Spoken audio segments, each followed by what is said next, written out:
প্রতিরোধের চেয়ে শক্তিশালী সংক্রমণ শক্তি নিয়ে ছড়িয়ে পড়া ইবোলায় এরই মধ্যে প্রাণহানির সংখ্যা প্রায় ৪,৫০০। তবে এ সংখ্যা আগামী ৬ সপ্তাহের মধ্যে দ্বিগুণেরও বেশি হয়ে যাওয়ার আশঙ্কার কথা ঘোষণা করেছে বিশ্ব স্বাস্থ্য সংস্থা হু।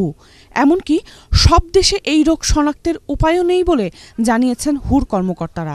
সাহায্যকর্মীরা জানিয়েছেন, ইবোলায় মারা যাওয়া ৩০% দাফন কাজ সঠিকভাবে করা সম্ভব হচ্ছে না বলে আশঙ্কা বাড়ছে দ্রুত ছড়িয়ে পড়ার। 70% of all those who are infected with Ebola being treated appropriately in a treatment centers, and to have 70% of Ebola deaths being buried in a safe way. পশ্চিম আফ্রিকার ফলমূল ও বন্যপ্রাণী থেকে শুরু হওয়া ইবোলা মানুষের সংস্পর্শে দ্রুত ছড়িয়ে পড়েছে সিয়েরা লিওন, গায়ানা ও লাইবেরিয়ায়।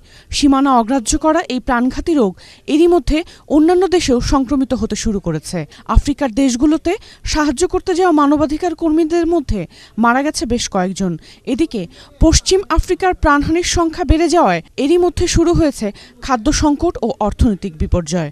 ভয়াবহ প্রাণঘাতী ইবোলা সংক্রমণ এখনই থামানো না গেলে আধুনিক বিশ্বের সবচেয়ে বড় পরাজয় হবে বলে মন্তব্য করেছেন বিশ্ব নেতারা।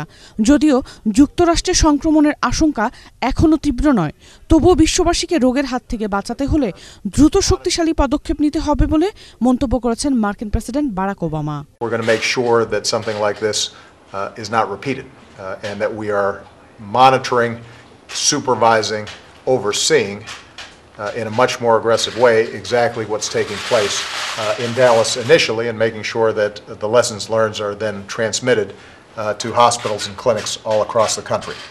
এদিকে নানা রকম স্বাস্থ্য সচেতনতামূলক কর্মসূচির পাশাপাশি ইবোলা প্রতিরোধ করতে শুরু হয়েছে ইবোলা নো প্রতিবাদ কর্মসূচি।